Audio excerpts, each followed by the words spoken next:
Tagal na to pinangarap kung makita ka, nag-aantay mo sa taas. Kahit tagal ko na to pinanalangin, sanay ka pa.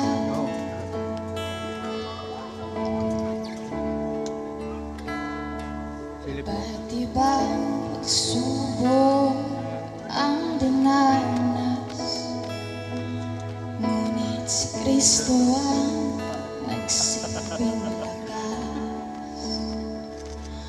Kung buhay ating iaalay, sa may kapal.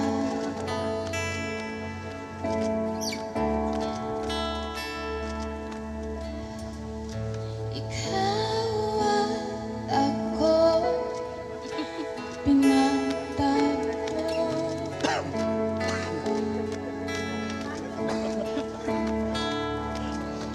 at ang pag-ibig natin di maglalaho.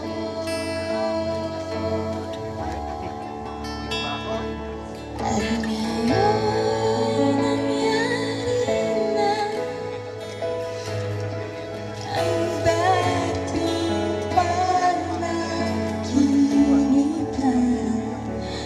Tayo'y mandulumpa sa harap ng malikha ng ating istorya. Ating istorya.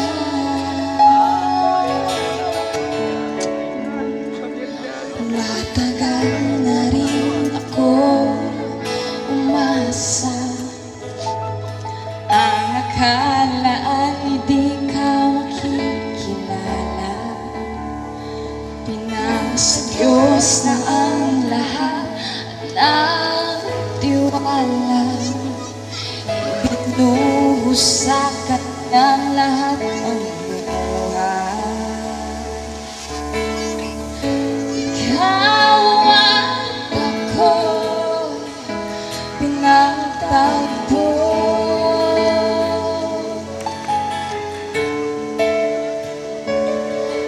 at ang pag-ibig natin di maglalaho. At ngayon nangyari na ang dating panaginip lang. Tayo'y manunumpa sa harap ng malikha. At ngayon nangyari na ang dating panaginip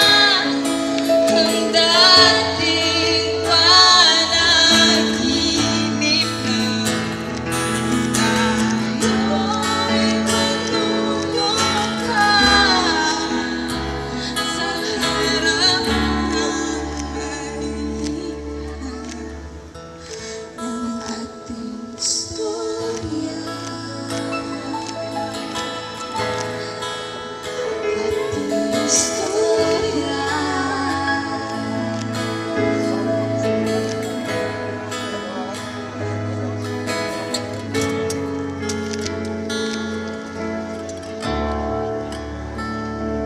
Amen. Let's open this service by reading from the Word of God. So let's all stand in reverence of the Word. In Genesis chapter 2, verse 18 to 24, it says, "The Lord God said, it is not good for the man to be alone. I will make a helper suitable for him." And while he was sleeping, he took one of the man's ribs and then closed up and placed with flesh. Then the Lord God made a woman from the rib he had taken out from the man, and he brought her to the man. The man said, "This is now bone of my bones and flesh of my flesh. She shall be called woman, for she has taken out of man. That is why a man leaves his father and mother and is united to his wife, and they become one flesh." Beloved parents, relatives, sponsors, guests, brethren, and friends, we are gathered here today upon the invitation of Santiago, or JR, and Carol to share with them the most important moment of their life. We are in the presence of God to unite them in holy matrimony, which is instituted of God, regulated by His commandments, blessed by our Lord Jesus Christ, and to be held in honor among all men. This sacred relationship is to be entered in soberly, advisedly, and discreetly, reverently, and in the fear of God. Who will give this woman to be married to this man?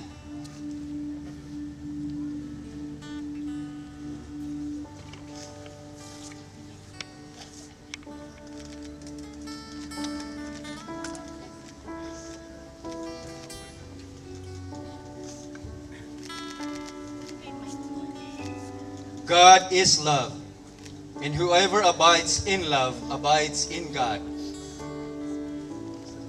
and God abides in them.